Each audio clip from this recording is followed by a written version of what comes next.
O que o tarot revela sobre o seu ano de 2025? Vamos fazer uma tiragem simples para transformar o seu ano, né? Para você ter as informações que você precisa, mas aí precisa ser informação útil. Não é só a informação que você quer, né? Precisa ser uma informação que realmente faça a diferença. Então, não é só eu falar aqui não, viu, querida? É importante que você vá fazendo suas reflexões, vá fazendo as suas anotações, os seus post-its mentais aí, para você ver como é que esse negócio vai ressoando ao longo do ano, né? 2025, a gente tá num ano de eremita, né? Como assim o ano do eremita? Se você soma os numerais, né? 2025, 2 mais 2 mais 5 vai dar 9. A carta número 9 é a carta do eremita. É uma carta que fala de um olhar para dentro, né? Um olhar interno. Um período onde a gente percebe as coisas pelas quais a gente passou, a gente observa a nossa história, as experiências, as vivências que a gente foi construindo e que nos construíram também, né? Então, se você age de uma determinada forma no trabalho, de algum jeito, as suas experiências de vida te levaram a isso. Se você age de uma determinada forma na família ou no relacionamento, com certeza a sua história te moldou para que você agisse dessa forma, né? Então, é um ano para a gente observar as experiências que a gente viveu e aprender com isso, né? O eremita é um cara velho, que nesse caso do tarô, essa velhice simboliza essa experiência. O meu cafezinho, você tá com o seu cafezinho? Essa experiência, essa maturidade, essa sabedoria. Então, assim, eu passo por uma série de experiências e aprendo com isso, né? Não adianta você ter vivido aí 20 anos, 25 anos, 30, 40, 50 anos e não ter esse aprendizado, né? Então, é um período para você revisar tudo isso. Quando eu digo sobre olhar para essas experiências, é olhar para como você interpreta tudo isso, né? Essa carta, inclusive, no aspecto negativo, ela pode trazer um certo isolamento, né? Uma dificuldade de interação com os outros. É como se você ficasse muito ensimesmado dentro da caverna. Agora, num aspecto positivo, pode trazer esse ganho de sabedoria, né? Essa assimilação das experiências todas. Então é para se priorizar, para ter um tempo de qualidade com você mesma. E isso vai te ajudar a organizar uma série de coisas, tá? Agora, a carta do eremita, quando a gente fala do campo amoroso, aí já não é uma carta muito boa, não. E como eu disse, é um cabo que tá sozinho ali. Se você observa, essa carta ela não tem exatamente um clima muito romântico, né? Até o negócio parece meio sem saturação, uma coisa quase preto e branco, né? Então não é uma carta romântica, tá? Isso significa que Júnior, então eu não vou ter relacionamento nenhum, estou lascado, condenado em relação ao campo amoroso. Não chega a esse ponto exatamente.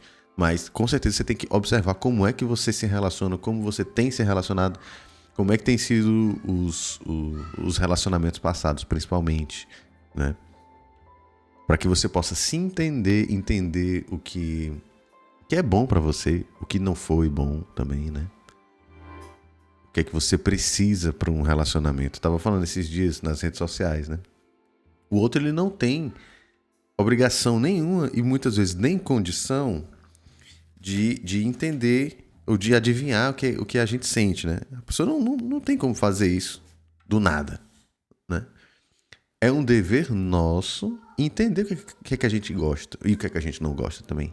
Eu preciso minimamente entender como eu me sinto amado. Eu preciso entender também como é que o que é que me ofende, por exemplo. Porque aí eu posso sinalizar isso pro outro, né? Eu posso, de alguma forma, mostrar pro outro, olha, eu gosto de ser amado assim, isso aqui me ofende. Agora, se você mostra, por exemplo, o que te ofende, né? E a pessoa repete aquilo, continua repetindo aquilo, ela tá fazendo por uma escolha. E aí a responsabilidade é sua de fazer alguma coisa. Você já comunicou. A pessoa resolveu continuar fazendo fuleiragem, aí, bicho, se retira. Porque senão você tá sinalizando pro outro que é ok fazer aquilo. Você tá ensinando, ó, eu tô dando esse limite aqui, mas se você continuar fazendo, eu vou continuar aqui. Que isso? Então, a carta do eremita tem a ver com esse aprendizado. Olha, aprendi que isso aqui não é bom pra mim. Sei lá, percebi que a pessoa continua me ofendendo de alguma forma, me machucando de alguma forma. Então, que eu faço? Eu me retiro, eu reflito, eu penso sobre tudo isso e tomo uma ação pautada na minha caminhada. Né? Já vi que quando eu fico em situações onde as pessoas me machucam, lá na frente eu vou ter algum prejuízo. Então, se eu estou observando isso aqui, já comuniquei, a pessoa não levou em consideração e tudo mais, o que eu faço? Vou embora. Aí, o eremita nessa solitude, mas é uma boa solitude nesse sentido, né? O que seria ruim é você, por exemplo, dizer, não, nada serve pra mim, eu não presto pro campo amoroso, tô lascado mesmo. E aí, se isolar em excesso, né? Aí seria um problema.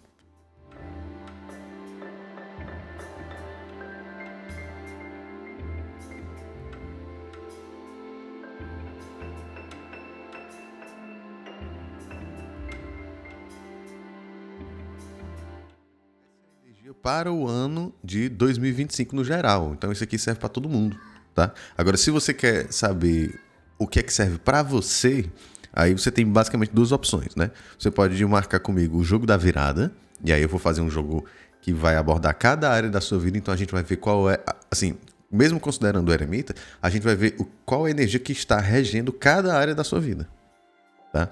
Isso aí é jogo mesmo, não é o estudo numerológico. Mas se você gosta desse estudo numerológico e quer ter essa análise, que eu chamo aqui de análise energética pessoal, você também pode falar comigo. Aí é diferente. Aí como é um processo numerológico, aí a gente faz o cálculo da tua data de nascimento e aí a gente vai falar sobre o eremita, né? Porque é o ano para todo mundo, mas a gente vai falar também sobre o teu ano pessoal, a energia que rege o teu ano e como isso se aplica nas diferentes áreas. E depois a gente faz ainda uma análise da tua energia pessoal, que aí já é um outro cálculo numerológico que a gente vai abordar então a tua data de nascimento, para ver qual é a energia do teu nascimento. E aí com isso a gente vê como se fosse uma espécie de assinatura energética. O que é que faz com que você seja você, beleza? Mas vamos aqui finalmente, né, pro nosso jogo aqui desse vídeo. Aquela história, né? Se inscreve, comenta, compartilha, manda pra sua tia crente pode se beneficiar desse jogo, sabia? Pois bem, vamos fazer aqui um jogo de 3 cartas, tá? A carta 1 vai falar sobre o que a gente precisa deixar em 2024. A carta 2 vai falar sobre o que a gente deve abraçar em 2025. E a carta 3 vai ser um conselho para navegar pelo ano, né? Todo jogo que eu faço de tarô, eu gosto de tirar um conselho. Porque é legal a gente saber um pouco, né, da energia que está ali presente, mas é interessante a gente observar como a gente pode agir, né? Às vezes a gente perde muito tempo descrevendo o que está acontecendo em volta e esquece de observar como a gente se sente, como aquilo me afeta, né? Ah, fulano é chato comigo, mas por que aquela chatice me incomoda? Por que eu permaneço com aquela chatice ali me enchendo o saco? Né? Um determinado ambiente é ruim, tá, mas por que eu continuo nesse ambiente? Então, assim, é interessante observar o que acontece, mas é também interessante observar como aquilo me afeta. Por isso o conselho é sempre importante. Então você faz seus jogos de tarô, sempre pense nisso, né? Como é que o teu consulente pode lidar com aquilo? Se você é uma pessoa que é cliente de tarô, né? Observe isso também, né? Porque tem cartomante aí que diz o que é que vai acontecer, mas não fala nada, não traz nenhuma reflexão sobre como agir. E aí é foda. Negativamente, né?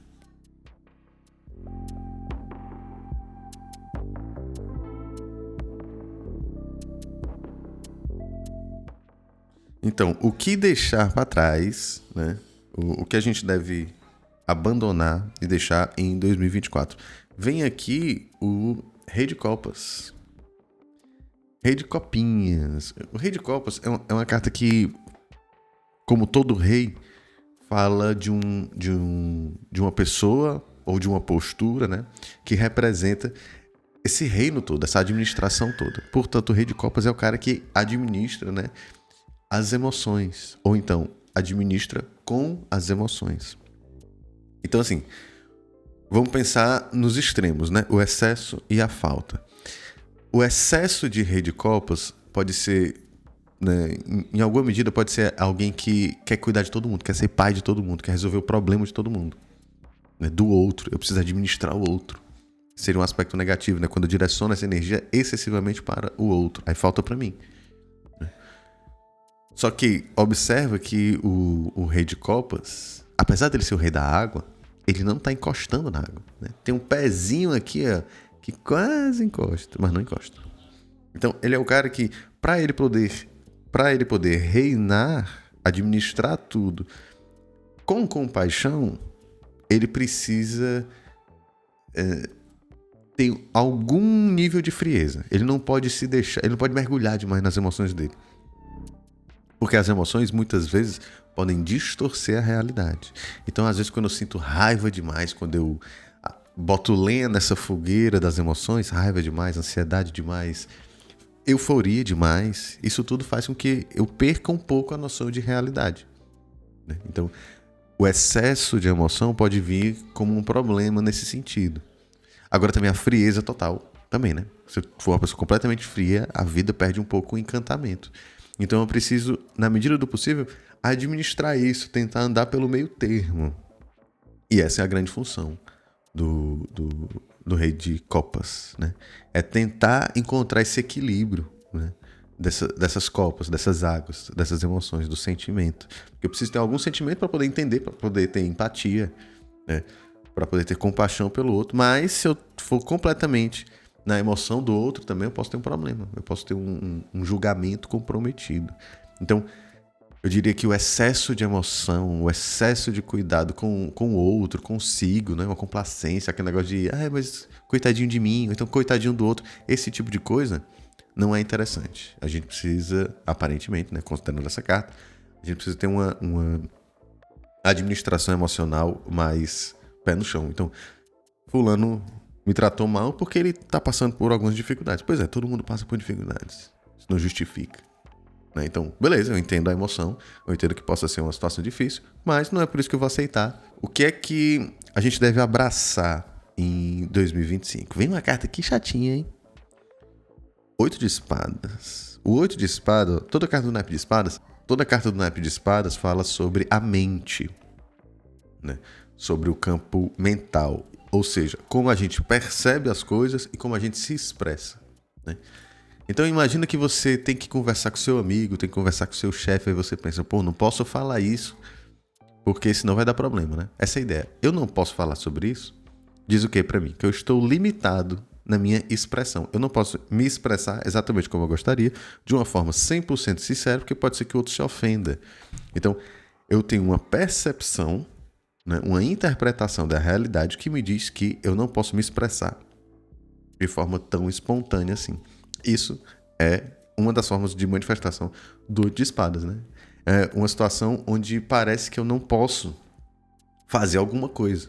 Eu enxergo a coisa de tal maneira que eu digo, não é bom eu me expressar assim. Não é bom que eu entenda as coisas dessa forma. Eu deveria ver isso de um jeito diferente, né? Agora perceba, é a minha mente que causa isso. São as espadas que estão ao meu redor, é a minha própria mente que me proporciona essa limitação. Então essa é uma carta que muitas vezes diz que o que te aprisiona, o que te limita é a sua cabeça. É como você interpreta as situações. Então, qual é a lição, né? Como é que a gente supera o desafio do 8 de espadas? É tirando essa venda e soltando essas amarras. Claro, nem sempre isso é uma coisa simples, né?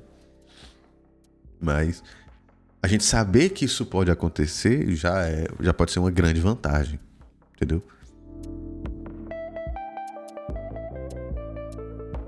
Então, aquele curso que você queria fazer, aquela viagem, um carro que você queria comprar, uma empresa que você queria montar, aquilo que às vezes a tua mente, ou então até mesmo as pessoas ao redor, né, dizem que não vai dar certo, ou que aquilo não é pra você, ou que dá trabalho demais. Essa ideia de derrotismo, parece que é tipo uma condenação, né? Você está condenado, isso aqui não vai dar certo, não. Esse tipo de coisa não te ajuda, definitivamente, em 2025. Então, o jogo traz esse alerta, né? Para você observar quais são as situações que estão te limitando. Tanto individualmente, né? A sua mente te limitando, mas também ambientes que possam favorecer para que você tenha essa ideia de que as coisas não são para você, né? Aquela, sei lá, a tia chata que diz assim, não, porque tem que ser assim, assim, outro. Desse jeito aí não dá certo, não. Isso aqui não é pra você, não. Nunca vai ter um relacionamento que preste. Não ouça esse tipo de gente, esse tipo de comentário, sabe? Então, identificar essas questões todas que te limitam são importantes para que você possa se afastar disso. Beleza. Vamos para a próxima. Então, o conselho aqui é a carta da Muerte. Essa carta aqui vai falar sobre processos de transformação. É morte e renovação, né? Alguma coisa definha, se apequena, se extingue da minha vida e isso abre um espaço para que algo novo possa surgir. Sacou? Isso é muito importante, porque com a carta da morte eu preciso deixar alguma coisa embora. Às vezes, esse deixar embora pode ser a minha forma de expressão, né? Considerando que o jogo estava falando um pouco sobre isso, o jeito que eu interpreto as minhas emoções, o jeito que eu interpreto a realidade, pode ser uma mudança de apartamento, uma mudança de quarto, uma mudança de cidade, uma mudança de postura, mudança de roupa, né? Eu estava usando um estilo X, agora eu vou usar um estilo outro. Mas aqui, obviamente, a gente está falando de questões que envolvem essa administração emocional, essa forma de interagir com a realidade.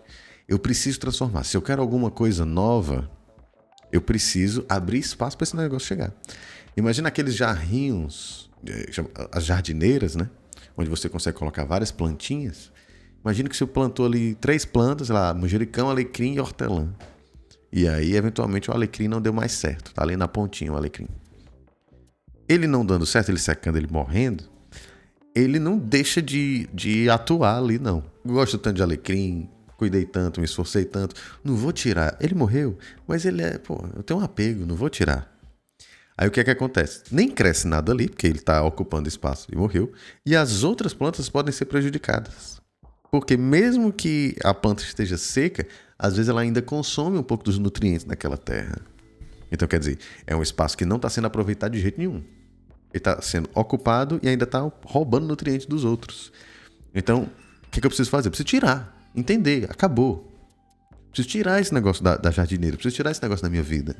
E aí, com isso, eu tenho um espaço na jardineira para plantar algo novo. Plantar outro alecrim, se for o caso.